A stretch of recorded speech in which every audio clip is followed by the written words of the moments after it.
Hold up. Every day I wake up, wake your ass up. The Breakfast Club. Y'all finished or y'all done?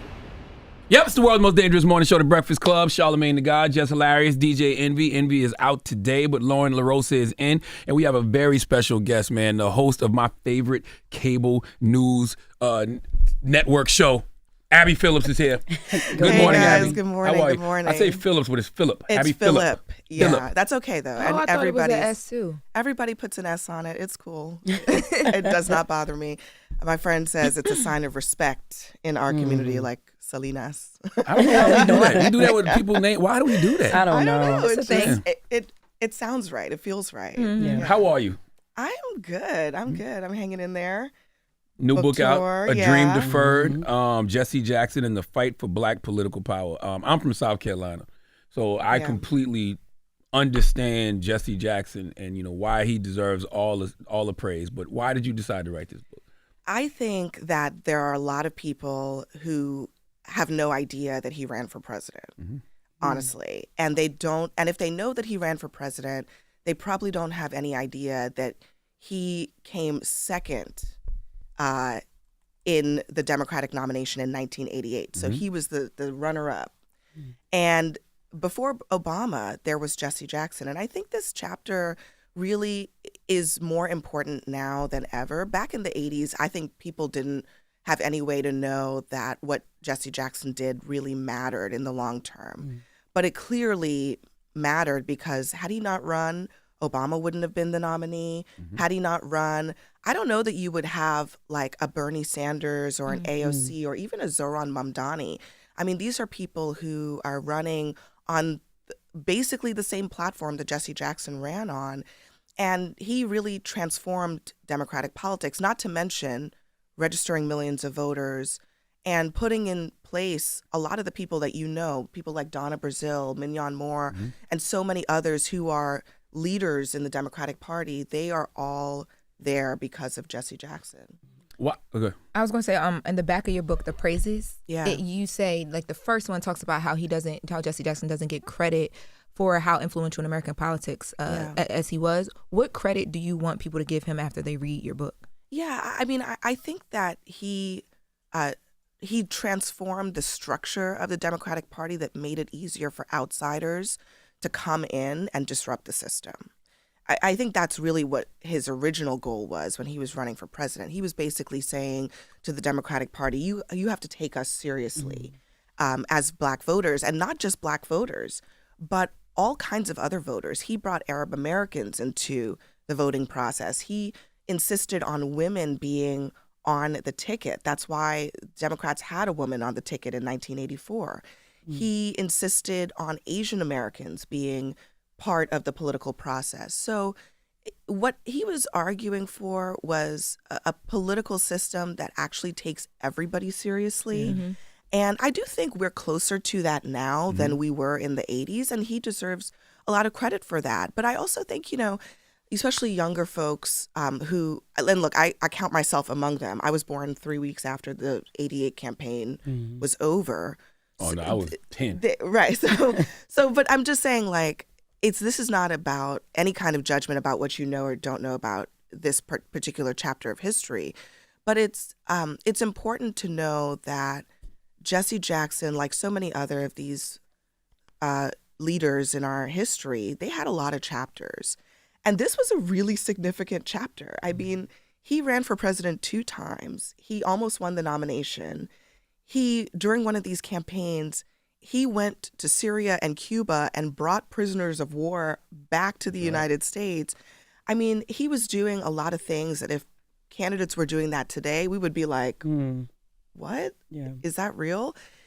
But he doesn't get a lot of credit for it. And I think a lot of it is because it was the first time that so many Americans had ever seen a Black man try to do what he did.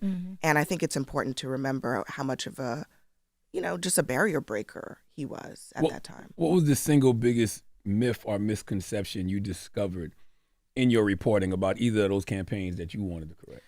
That he was only running as a Black candidate for Black voters. I think that's the biggest misconception.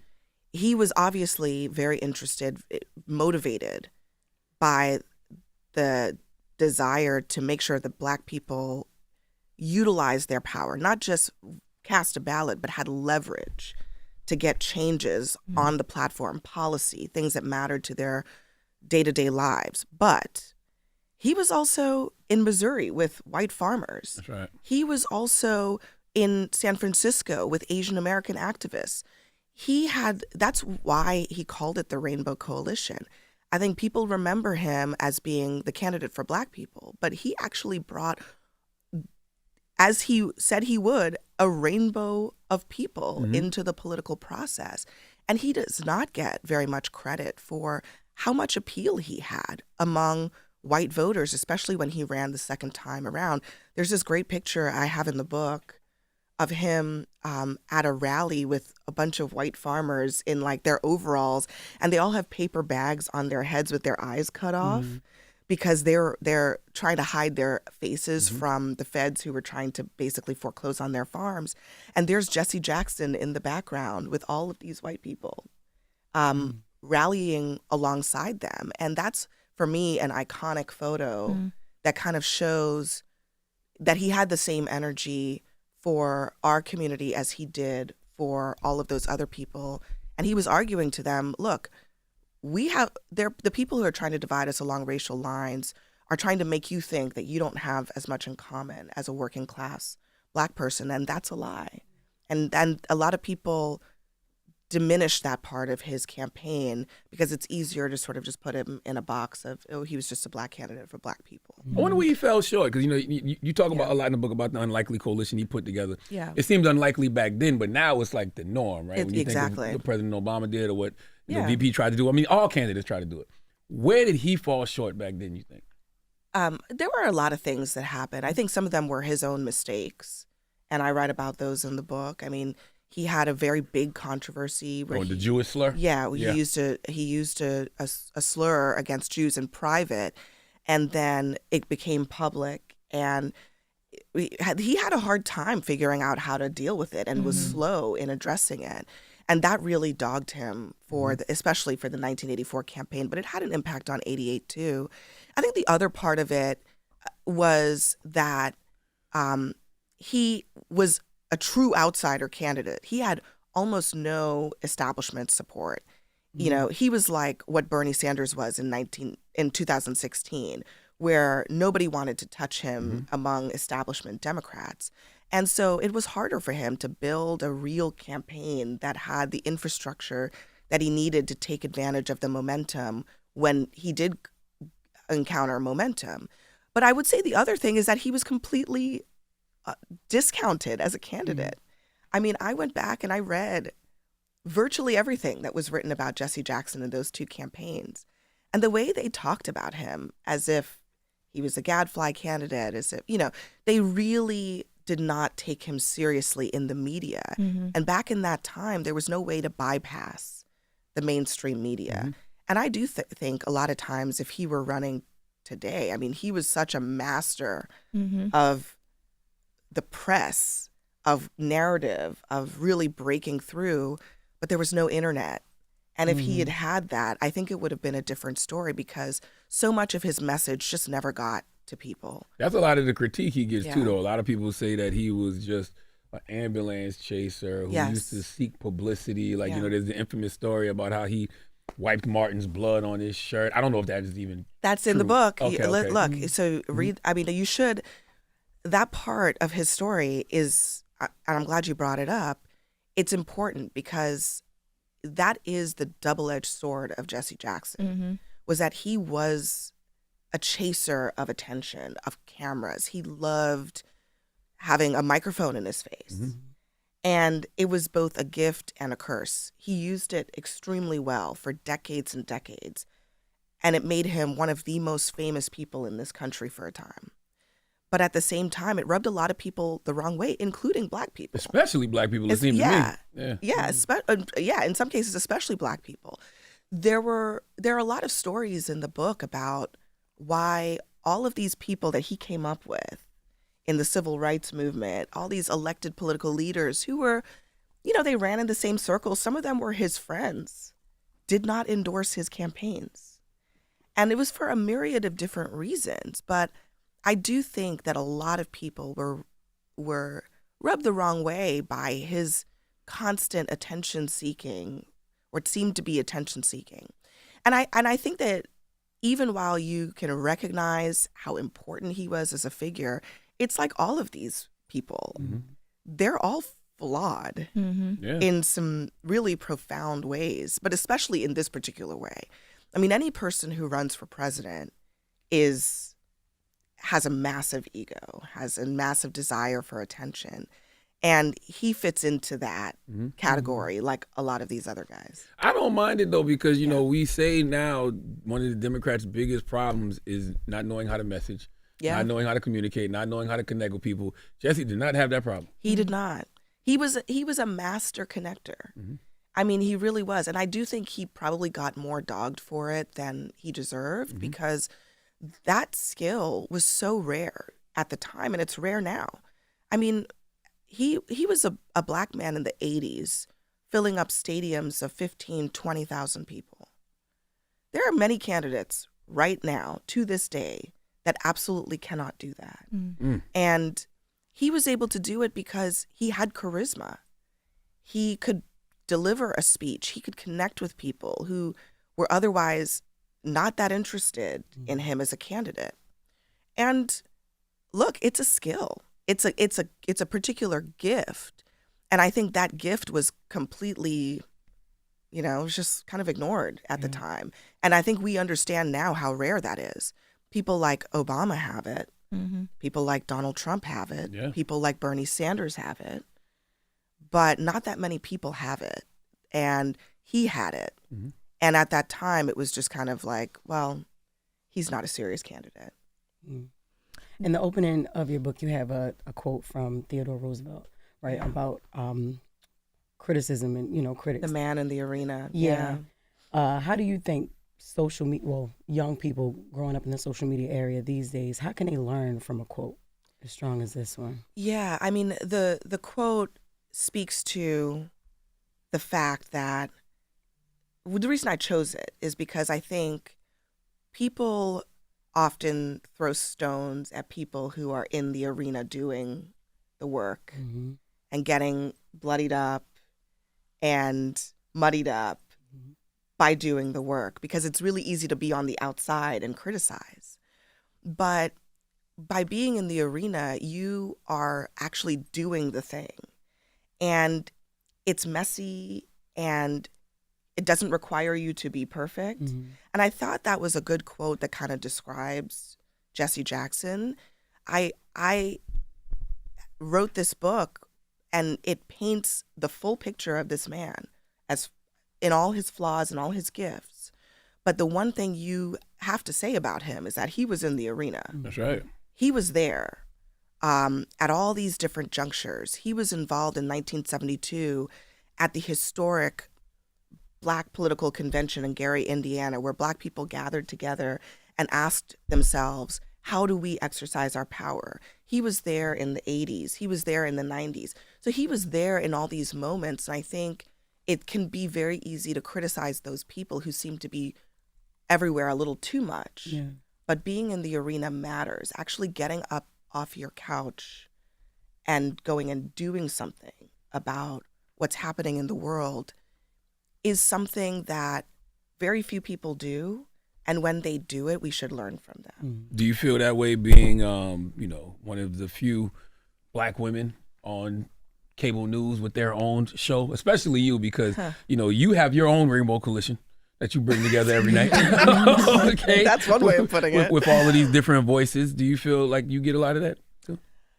A lot of criticism. Look, I don't want people to misunderstand this. I am not at all saying that I am at the caliber of people like Jesse or anybody else who's really putting their body on the line to make the world a better place. However, but what you do is important. But I play a role. Like, we all have a role, and this is mine.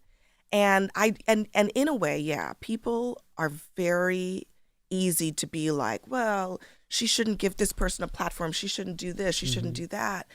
And I do think it's super easy to say that when you're just at home, like watching the clips on your phone. And this, I've been covering politics a long time.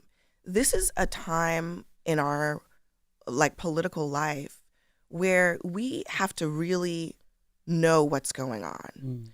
And we have to know what everybody is saying on all sides of the issue. Because I don't think that ignorance has served anybody well.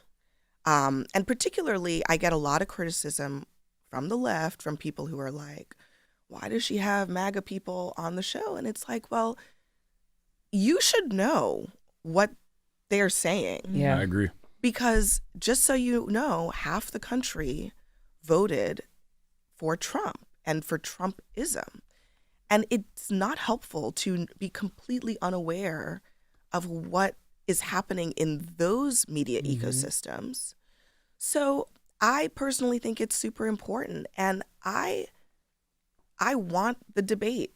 Like, we need to have that debate. I want it to be right there out in the open. And I also think that it's important for people on both sides to practice being challenged. Because what we've found on the show is that a lot of people are not used to being challenged. And when they have somebody literally staring them in the face saying, I disagree with you, for some people, they're like really taken aback. Like they don't really know how to deal with that, how to counter it, how to be quick, how to respond. And I think that is a really important skill in our politics, that we can go back and forth on the issues and we can really hash it out.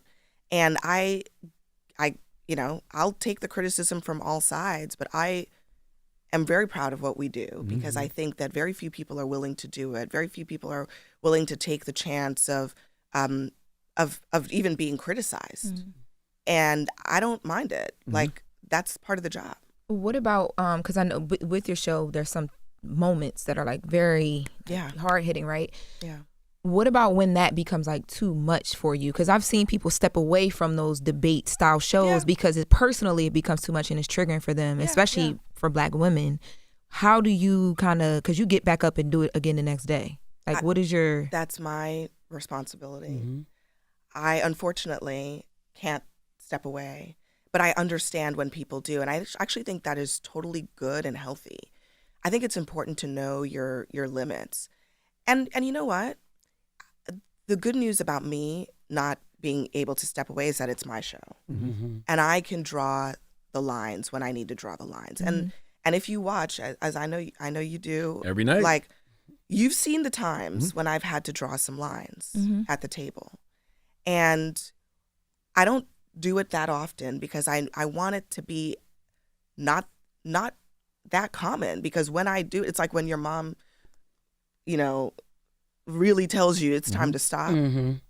That's kind of how I want it to be, where it's not like that happens all the time, but you know that when I've reached my limit, it's the end. That's the limit. And I think that I can, because I'm the host, I can draw those lines around the kind of conduct that I will accept at the table. And I have control over who shows up and who doesn't. And so for me, I take that on, the weight of having to show up every single day, but I don't discount any person saying, I need to take a break.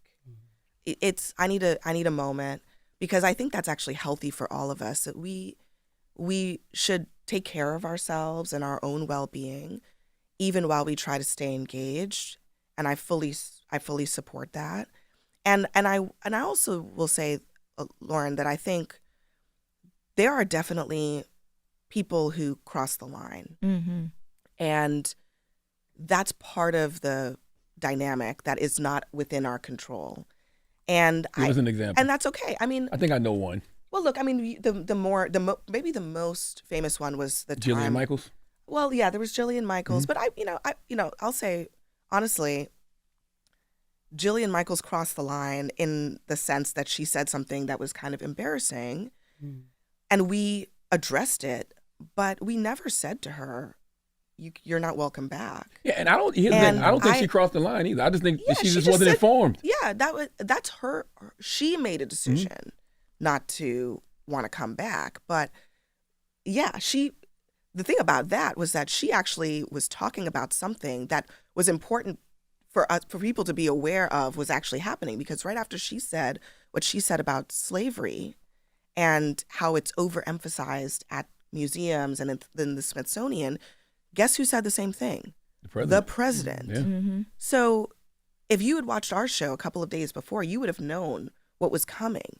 And it's not just that she said it, but the president said it. And then it actually became the policy that they're trying to implement at the White House. So I thought it was actually super important that that was put out there, because I think people were not aware of the extent to which slavery was the core thing that they were mad about in terms of how it was being represented in our museums. So she, again, I think you're right. Like, I don't think that I just would describe that as crossing the line, but we addressed it as an important conversation that needed to be factually addressed.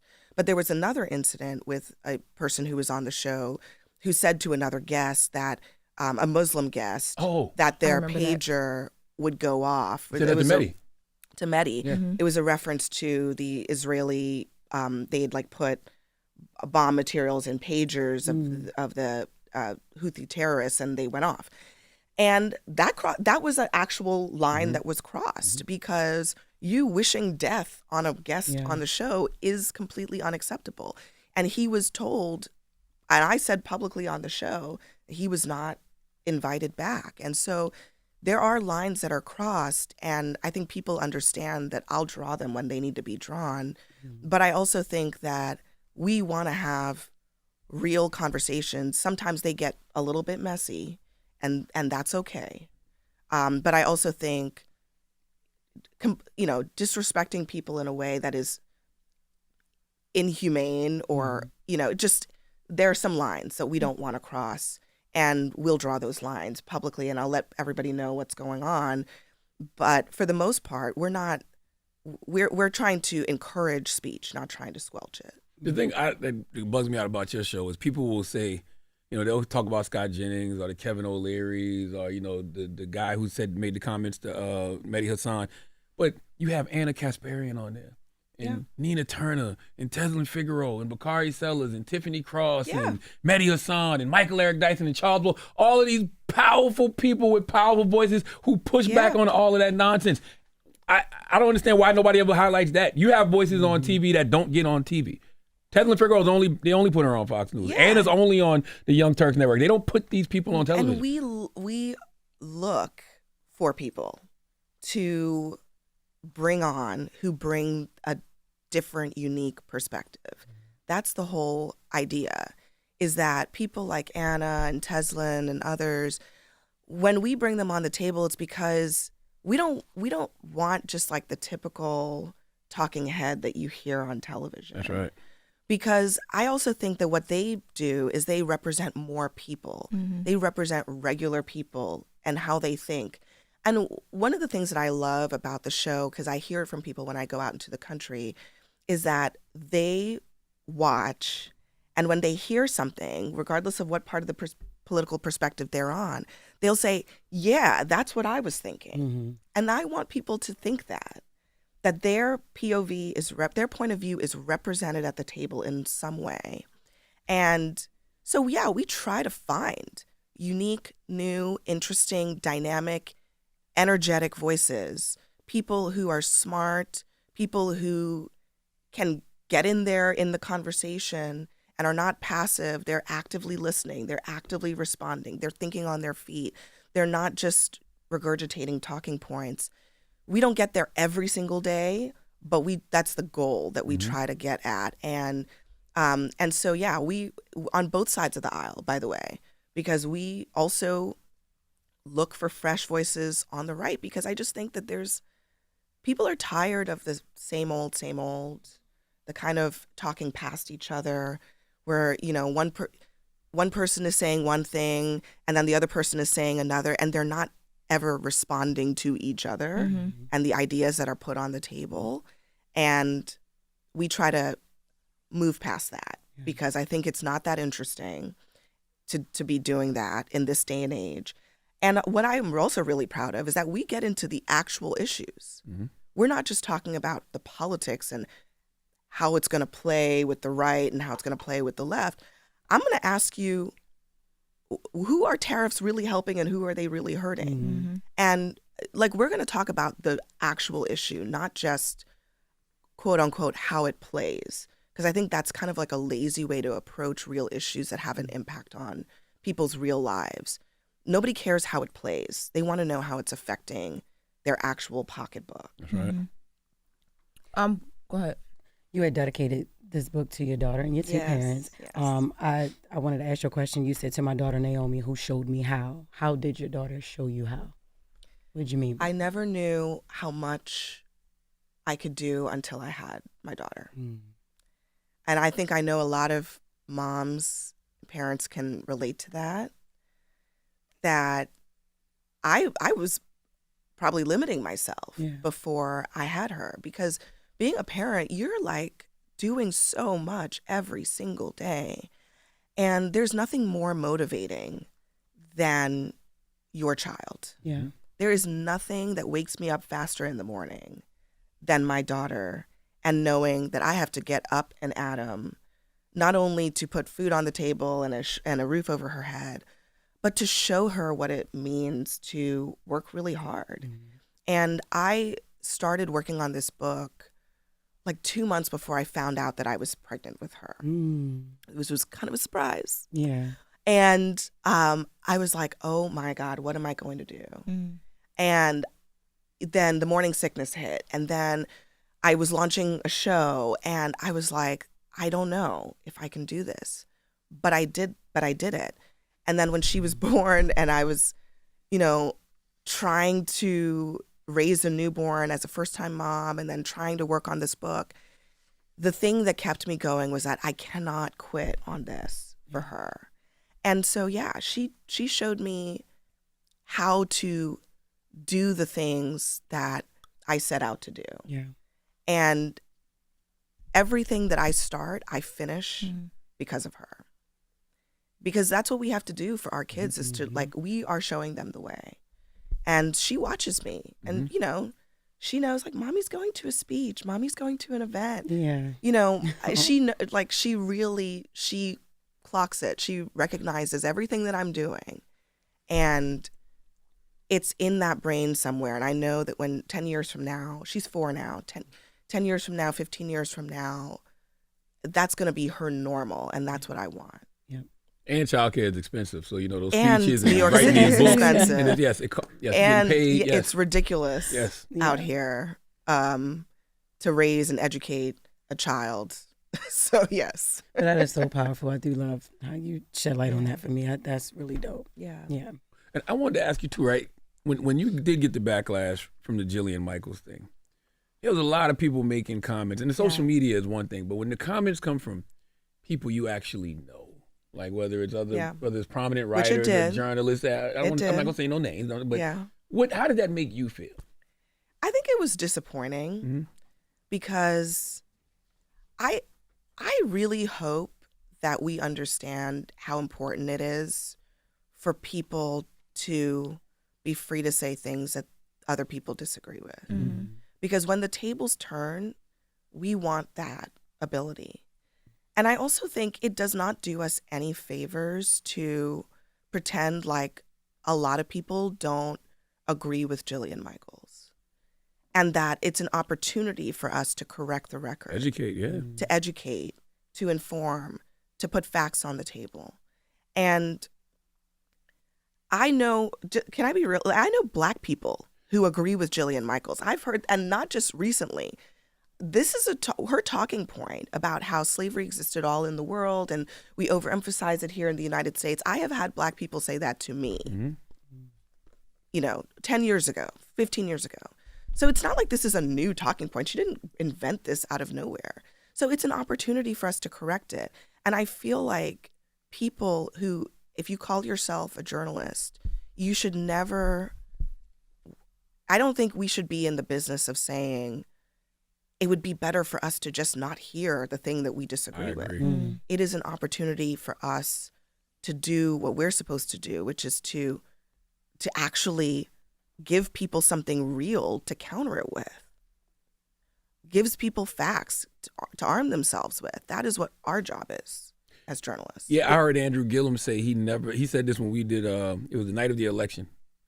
maybe it was a couple weeks later, I don't remember, but he was talking about, in reference to the election, he said, I never want to be blindsided about what the other side is thinking ever again. Absolutely. And then I think about that, and I also think about, think about somebody, think about a 8-year-old child or a 15-year-old child that might be just up watching CNN one night or see that clip go On viral. TikTok or something. If there's nobody there to correct that woman, Jillian, in that moment, they might believe that too. They might take that information and run with it. So you need people there to educate. I don't know why they're upset because you platform both. Yeah, I mean, and look, there's a whole, as you know, the media is so fragmented right now. Everybody is consuming media in their own silos. And a lot of people on the left, liberals or whatever, they have no idea what's being said in those conservative ecosystems. And one of the things that we do is sort of try to merge those information lanes a little bit more so that we're actually hearing each other and so that you're not blindsided, because there's a whole other world that's happening over here that you don't even know about. That's right. And you don't find out about until people vote. And by that point, it's too late. So there should be more of this happening where we hear each other. We're able to fight information with information, put facts against facts, and have people pick based on their own judgment what makes the most sense. And I trust people enough to do that. I have enough respect for other human beings that they can make decisions on their own. But I do think that it requires that we really understand what we're even talking about. And so I don't, I mean, look, is it disappointing? Yes. But I also think that many of the people who criticize what we do spend a lot of time just talking to other people who agree with them. And that's a choice, but it's not a choice that I'm making. And I think actually a lot of people want to know. They actually do want to know. How do you know the difference? Oh, I'm sorry, go ahead. How do you feel when people say that CNN is a network that just does what you just said you don't want to do? Like, your show is different because you bring on these different voices. But I've even seen people say that they feel like sometimes the other voices that are brought on are kind of brought on just because they have to be there, not because like anybody truly wants them there, because CNN is known to be, or people think CNN always leans one way. How do you feel about that? It does. I mean, and it's your network, so you don't really... I mean, well, look, I would say it's fair to say that CNN, we're not Fox News, but we're also not MSNBC. That's true. We're probably center left, and I think that has a lot to do with our audience. But when you actually watch CNN, we have Republicans on every hour of the day, every single one. I'm pretty sure, maybe with very few exceptions, but virtually every hour of the day. So they're not always on in the context that we put them on. But we, as a network, have a diversity of viewpoints on the air, more so than our competitors.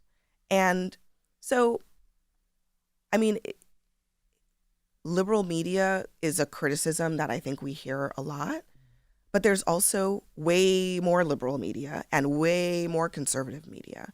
And so I don't know. I don't put that much stock in it.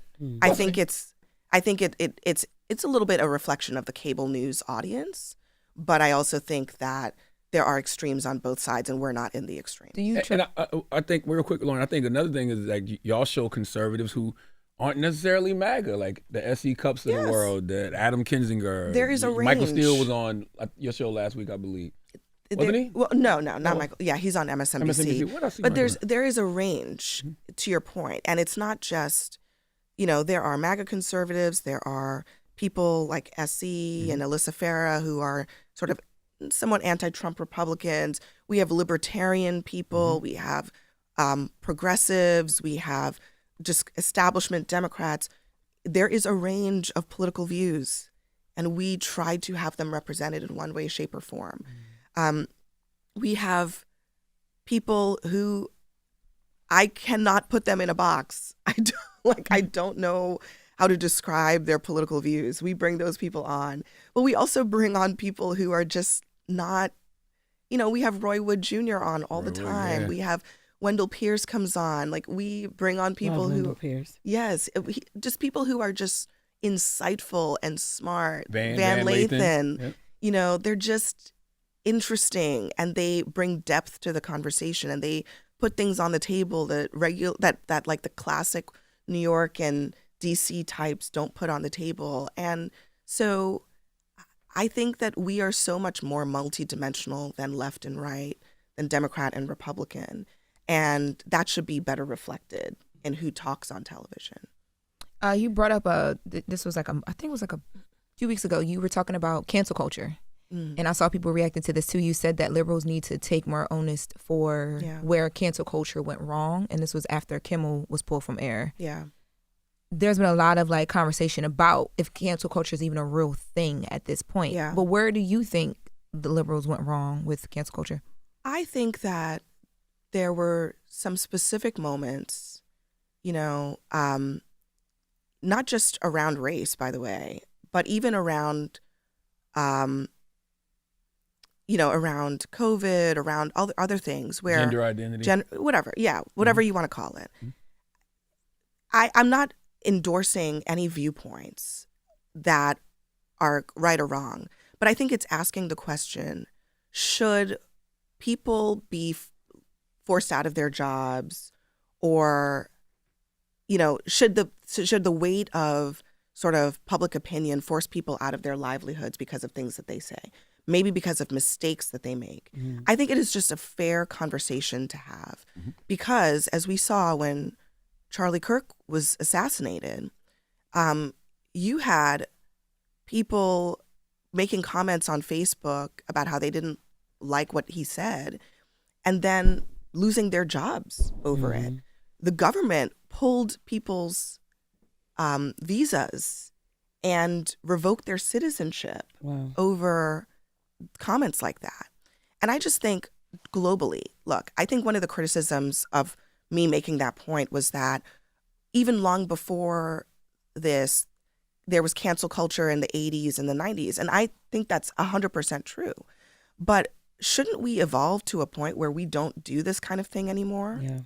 Where we think really hard about what is the bar for us to say you should be, you know, run out of society for something that you said, for an opinion that you have? And I think that's a fair question to ask. Look, I don't think we should be operating based on what was done to us in the past. Because I think if we do that, it's like a ball rolling down a hill. We're only going to dig ourselves deeper and deeper into a hole that we cannot get out of. And I think every single one of you would want to be able to say, I disagree with X, Y, and Z person, and not lose your job over it. Absolutely. So that's the only point I was making, that the principle here is not that we want to be able to do what they did to us. The principle is that people ought to be allowed to say things that other people disagree with without risking losing their livelihood and their jobs over an opinion, or even a mistake. That sometimes people make mistakes. They say things that they regret. And people should be allowed to make mistakes and atone for them without their lives being completely ruined forever. Yeah. I think we would want that for us, and I think we would want that for people we disagree with. My last question is, going back to your book, is there a politician that you see today, right, that you would say is a reflection of Jesse Jackson's legacy? You know, what I would say is that there are several politicians that are influenced by Jesse Jackson, but none of them have so far proven that they can actually do what he sought out to do and be successful at it. So I would say that, you know, Bernie Sanders is a Jacksonian politician in the way that he talks about economic issues. AOC is like the next level of that. She brings in the sort of social justice piece that I think is lower on the list of priorities for someone like Bernie Sanders. And I think so. I think that there's sort of like this new generation of populist politician who are talking about issues in the way that he did, basically arguing to voters that the system isn't set up for you, that it's not it's sort of like this idea that as working people, the system is set up for the rich and the powerful and the corporations. That's the type of message that Jesse Jackson had. And you hear that in a lot of other politicians. But to me, the thing that's been missing from so many of them is being able to bring together the diverse coalition. Because if you're a Democrat and you're trying to run for a national office and you can't rally Black people and Hispanic people and Asian Americans and like the whole coalition, you're going to fail. Yep. You're going to fail. And that's where Bernie Sanders went wrong, is that he never really was able to get people of color on board. He had the economic piece, but he didn't have the other piece. And so I think the book kind of has a question mark at the end of it, because it's a real question. Are there any politicians who can do both of those things at the same time? Because that's what's required in order to build a true coalition in today's Democratic Party. You can't have one without the other. You can't have the economic piece without the other. And so I think it's an open question who's going to be able to do that. Are you doing an audio version of it? Yes, I did it. Okay. I did it, and it'll be available for people like me who don't have time to carry around a book. Yeah, or people who just love to hear you speak, because to be honest, your voice has a calmness to it that would be great for me to learn all of this stuff. You know what I'm saying? Like a lot of the stuff that I don't know. Like, yeah, your voice is really calming. Thank you. Thank you. How did you get here, Abby? What school did you go to and everything? And did you always want to be, doing what you're doing now? I went to Harvard or whatever. I went, but look, I grew up in Bowie, Maryland. Okay, Maryland girl. I'm a PG girl. And I went to Bowie High School. I was a real nerd. I worked really hard and I got into Harvard, and that really changed my life. But the reason I ended up as a journalist is because, first of all, I always loved politics, but I didn't want to be in politics. To be honest, I don't like politicians, but I love current events. I love history. I love government. And when I was in college, I went on a civil rights and service tour we started in Memphis at the Loren Motel. We went to Mississippi, and we traveled around to all these different sites, and I blogged about it. And it was like a bug. Like I was so convinced by the power of the people who were journalists at that time and took the things that were happening in these tiny towns and brought it to the entire country and really helped change the trajectory of civil rights in the country. And I really identified with that. And I identified with the power of being there to tell history. And that changed everything for me. And at that point, I decided that I wanted to be in journalism, and I decided to pursue it. And I got kind of lucky that my first job was at kind of a startup, Politico, and which now is not a startup anymore, but at the time it was. And I was their very first class of interns, and they just kind of let me do whatever and gave me an extraordinary amount of opportunity. They hired me after college. I was covering the Obama White House. I have a late birthday, so I was 21 when I was out there literally at the White House in the briefing room. And so they gave me an incredible opportunity to dive right into national politics. And I've been doing it ever since. And the medium has changed. I've gone from print to television, but I've covered 2 presidents. I've covered several presidential campaigns. I've done a lot in politics, and I think it's all culminated to this moment where I have an opportunity to help people, not just tell people what is happening, but help them understand it. Because I think that people are they're oversaturated with just all the stuff that's happening. Yeah. And they need a lot of help just understanding what really matters, what should break through to them. And that's what I get to do in my job right now. I've heard people say things like, you're the future of CNN, but, how do you handle being labeled that when legacy media itself is kind of like fighting to stay relevant? To stay alive. Yes, we are fighting for our lives out there. I mean, look, I think in the media, everybody is fighting for attention. It doesn't matter what medium you're in. And so we're in that fight alongside everybody else. But television isn't really going anywhere. It's just that we have to evolve with people. We have to meet them where they are, in both the method that we talk to people, but also the content. And I'm really grateful that about a year ago, a little over a year ago, was when we started to do my show this way. And I'm really kind of grateful that we did, because it really speaks to what people are looking for, which I know you talk about a lot, Charlamagne, which is they're looking for more authenticity in media. And I think legacy linear media has been very slow to that, because they don't want to sacrifice being authoritative for being relatable. But I think that there's a way to do both. And there's a way to kind of give people information while also speaking to them in a way that they understand, and leveling with them and identifying with them, or putting people on TV who they identify with. And so the innovation is happening, and CNN is going to be streaming soon. So people who don't even have cable are going to be able to literally just open up their app and, pay a small monthly fee, and you can watch it. And that's the future. And we're on Instagram, and, our clips go crazy viral because that's how people are consuming information. I mean, I wish they watched the whole show, but I also appreciate that people who don't even watch TV are seeing what happens on the show, because cable TV still remains incredibly relevant. That, to me, tells me what the relevance is. People may not be turning on their TV every night at the same time, but the clips are getting millions of views because they still think it's important when they see something with a CNN logo on it that there's some authoritativeness there. So we still have that responsibility, but we have to evolve just like everybody else does. With media changing, and it's now, because media is changing, politicians and politics is changing as well too, in the way that people speak to people.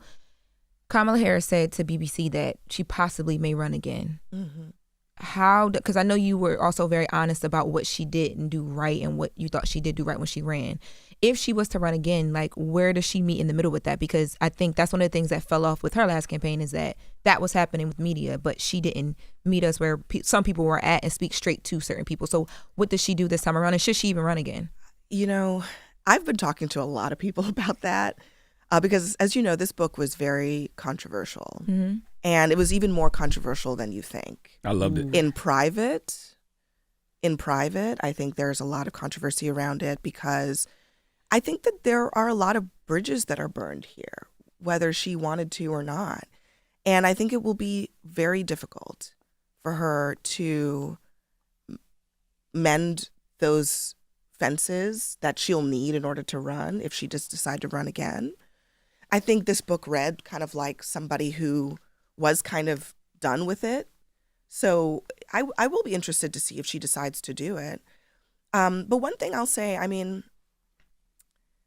I think that she still has to figure out how to tap into authenticity in how she presents herself to the public. Because this world is not getting more kind to politicians who cannot level with voters and cannot show up any and everywhere. And, my friend, Ested Herndon, who just left the New York Times, but he's going to be at Vox, he just wrote a piece about Zohran Mamdani, and he had this line that I think a lot of people quoted that was about how politicians have to be able to talk in 30-second bites, in 3-minute clips, and in 3-hour interviews. And that's the future. You have to be able to do it all. You have to be able to show up in any medium. And people get in a second who you are and what you're about. And I think that she still has work to do in that respect. And maybe this book is the first kind of foray into that. Because I read her last book, and the tone was completely different. This is a different kind of book. And it was an opening foray into her showing people more of herself. But she's going to have to catch up to the speed and the kind of realness of media and politics that will be the bar in 2028. Like in 2028, the bar is going to be are you a politician that can show up any and everywhere and authentically reach people? And I think she is still straddling the old world and the new world, and she's going to have to figure out which one she wants to be in. I agree with that. I think it's actually more important just to show up any and everywhere as your true, authentic self. I don't think you should worry about whether or not this is going to be a 30-second soundbite or a 3-minute clip or 3 hours. Just go have the conversation, because the media is going to do that for you. The media is going to chop it up for you. Yes, but I also think, look, I mean, I'm a journalist, so I deal with her campaign and all of that. And I'm telling you, the answer is not yes to everything in terms of where she's willing to show up. And some of that is maybe staff and how they try to kind of protect their principle. But in the future, you have to be willing to talk to any and everyone. You have to be willing to take risks. You have to be willing to sit in front of people who might very well be hostile to you and win them over. And I think that and you might fuck up. And you might, yeah. So what? Exactly. And I'm just telling you, that was not how they ran that last campaign. No, they didn't. Period. It wasn't. And she's going to have to be willing to do that, which is it's going to require taking a lot of risk. But that is the future of politicians. The ones who will thrive in tomorrow's media environment, you got to be willing to go everywhere. On a dime, prepared or not, briefed or not. That is how it works. And that's not how they ran in 2024. And if she's going to run again, it's going to have to be a complete overhaul and she should start of doing that it media now. strategy. Like, and this is for all of them. Don't wait until it's actual 2028, 27. Not at Do all. it now. Like, start going Not to these places now. And I think that a lot of them should be launching their own platforms. They should have their own podcast. Like Gavin Newsom Absolutely. is doing. Yeah. I mean, and look, I mean, you say what you want about Gavin Newsom. This is what I'm talking about. He had this podcast and he was bringing on all these conservatives on, and he got a lot of criticism for it. But I think what he was trying to show was a willingness to talk to anybody and to debate anybody. And again, I think there's a lot of that's going to be required in the future. You've got to prove to people that you can win the argument. And if you can't do that, it doesn't matter how polished you are, how experienced or knowledgeable you are. I think that's the baseline bar that you're going to have to cross for a lot of voters in this future media ecosystem. No, I agree. You know, the interesting thing that the VP is doing, I think this book is going to help her a lot, because it's the first step to being completely honest, and then going on the book tour, but also going into these cities and talking to, you know, locals when you're in these cities. I think that's going to go a long way. Yeah, but I think it's always important to do that. But none of these candidates are going to really stand a chance in hell if none of them are really willing to challenge capitalism. Well, do you know what I'm saying? Well, you know, I mean, there's some truth there. Okay, the part of that I would say is true is that when you look at what Trump is doing as president, in a way, he's challenging capitalism. He's putting tariffs on countries indiscriminately just because he wants to, making the case that he's doing it for Americans. He is taking government stakes in private companies. That's a Bernie Sanders idea, by the way. He is creating a government website where people can shop around for prescription drugs, another Bernie Sanders idea. So his willingness to just take some of these ideas the Democrats have been talking about and just do them, no matter how controversial they are, has been one of the things that, whether you like him or not, what people will say about Trump is that he does what he says. And I think that Democrats, one of the big problems that they have is that voters don't think they're going to do what they say. That's a fact. They say all the right things, but they don't think they're going to do what they say. And so whether it's challenging, you can call it challenging capitalism or challenging whatever, voters want to know that you're willing to buck the system for them. And I think Trump does that right now in a way that really like shakes people up and makes people really mad.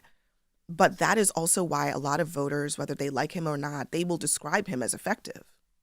I wonder how, though, because it's like he's bucking the system, but it's only benefiting the rich right now. So it's not even benefiting his voters. I wonder why they still feel that way. And even, look, the tariff thing, he's making the case to Americans that this is a benefit to them, but the economics don't work. No. They don't make sense. Farmers would beg to differ right at this moment. They are struggling mightily under these tariffs. Small businesses are struggling mightily under these tariffs. So there is obviously a really big difference between what Trump is doing and what he's saying and what is actually happening. But I do think that it's breaking through. And my only point about that was just Democrats have become way more establishment in the last 15 years. That's right. Because Trump is so anti-establishment, they've defined themselves in opposition to Trump. And so they've become sort of an avatar of the system. And I don't think they realize the degree to which voters do not like the system at all. And the next Democratic nominee is going to have to be able to tap into that one way or another, to say to people, I get it. You don't actually like the way things are working. Stop defending the status quo and figure out what an alternative is that isn't just opposition to Trump. And do I see anybody actually doing that right now? No. Not really. But look, time will tell. Like, we've got a long way ahead. And if history tells us anything, sometimes the person who ends up rising to the top is not the person that any of us are thinking about or talking about. It's somebody who's going to come seemingly out of nowhere, but not going to come from the center of the political universe right now. So we'll see. If to your point of everything you just said, right? If Jesse Jackson, right, was able to actually become president, get in office, just do things for people that he cared about, how would Barack Obama's presidency have been different? Kamala Harris just on this run feeling like she has to dodge certain things and can't speak straight to black people. How would all of that be different if he had been able to get in office and do what he was doing before he was voted president or not voted president? That's really interesting. It's such an interesting question. I mean, I think one of the reasons that Vice President Harris and Barack Obama have had to present a certain way to the American public is the perception that that a broad swath of the electorate, especially white voters, won't take a black candidate seriously unless they are very buttoned up, have the resume all lined up, the whole thing. And that's accurate, right? That like we all understand that you kind of have to clear a higher bar in order to even be let in the door. And I do wonder if the country had successfully elected a black president who was running on a progressive platform 30 years ago, whether they would have that same burden. And I don't know, maybe they would not have. You know, one of the things about Jesse Jackson is that his fluency in a wide range of issues, as somebody who never was elected to political office, who came out of the segregated South, who came out of a civil rights tradition, he was right up there with all the other candidates on the debate stage, talking about foreign policy, talking about economic policy, giving speeches. I mean, I would talk to people who would say that they would give him, you know, like a 30-minute briefing, and he would go in there and he would weave a whole speech around an issue. He could take information in and very quickly turn it around into something that was compelling to an audience. And so he had a kind of intellect that was not very respected at the time. And I do think that, you know, if the country had elected a black president, I think candidates today who are running, who are like Kamala Harris or Barack Obama, would not have to do so much to show white Americans in particular that they're qualified and that they have the basic, you know, qualifications to fit the job. I think that added burden is one of the reasons that it's hard then to turn around and say to those same candidates, well, you've got to be authentic, because that same authenticity is what they get knocked for early on in their career. So it is, I'm not suggesting that it's easy. I think it is difficult. You have to be able to do both things. And actually, I would say Obama actually did both things pretty well. He was incredibly credentialed, but he was incredibly authentic in the communities where he needed to be authentic in. And I do think that it is possible to do it, but it is absolutely a higher bar. And it's a higher bar still to this day, because we've only done it once, elected a Black person to the highest office in the land. And so there's still a lot that has to be dealt with in terms of people's preconceived notions of what people of color can do at high levels of political office. My last question: when Cameron took a sip of pink horsepower on your show, like you just took a sip of that, is there something known in the industry about how Diddy treated his artists?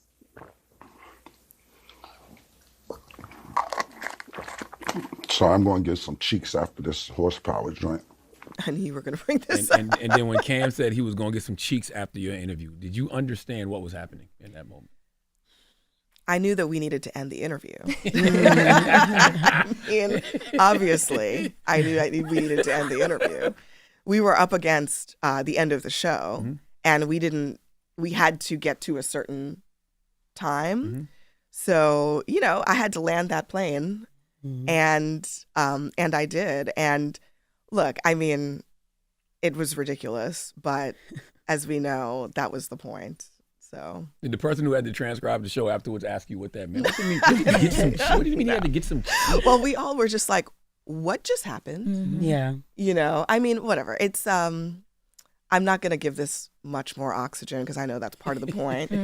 I know he was here a little while ago talking about it. Let me ask you a question. What was your favorite viral news network moment? Was it the 60 Minutes joint? Was it the Bill O'Reilly or the CNN drinking pink horsepower? CNN by far. He said he sold out But after he did the show. I'm sure he did. Pink And horsepower. he said before it wasn't personally anything with you. He just felt like the network only hits him up for things that aren't about what he does outside of all All I of will that. say is that we were told by his team that he wanted to talk about this, not the other way around. So we don't book people about things they don't want to talk about. Yeah. So we would never bring someone on the show and force them to talk about something that they didn't agree to talk about. So I don't know. I mean, we have free will. We can do what we want. But like I said, I knew immediately. Actually, we knew pretty early on in the interview that we needed to get out as quickly as possible. Why? What was why? It was. I mean, it was from the get go. You can read the room. You can read the room. energy. Yeah, I'm not new to this. Like, I know from the beginning when somebody is not interested in being interviewed, and so we knew we needed to get out. But it was just a timing thing, when you're at the end of the show, and he was actually supposed to be on the show earlier, but was late, and so we were just figuring out how quickly we could hand off to Laura Coates at 11 o'clock. So. That puts you in a good class, though. Cam's got some really good interviews with news anchors. Absolutely from not. Anderson Cooper, Bill O'Reilly, now Abby Phillip. He's got some great moments with no people. Dipset on the playlist no more, huh? Absolutely not. We are not. That is not a class of. And I think he said I want to be. He said Abby's was his favorite. I asked him which one was it, the Anderson Cooper 60 Minutes snitching interview, the Bill O'Reilly when he was like, you mad, or Abby Phillip. He said yours, because he sold out of pink horsepower. I'm happy for him. I guess I'm happy for him. But do you take stuff like that personally when it happens? No, absolutely not. Not personally, but just like why my show? I'm a black woman. I'm here on CNN. Like, why me? No, you know what? I'll just say this, because I've actually never talked about this before, but when that happened, our booker who booked that interview was a young woman, and she was very upset about it. And I said to her afterwards, and I said to my entire team, I was like, this is not going to be a reason that we play it safe. We are not going to take this as a moment to say, oh, this happened to us. We can't have people like that on our air again. I don't believe in that. I think that we are out here trying to hear from people who are interesting and different, and maybe sometimes it goes left. But we're not gonna come down on you for booking this interview, because we want to bring interesting people onto the show. Right. And it was important to me to convey to them that we're not gonna go into a little ball and be like, oh my God, this went viral and this was embarrassing. No, this too shall pass. Yeah. Like, he had his moment. It was fine. I don't really care.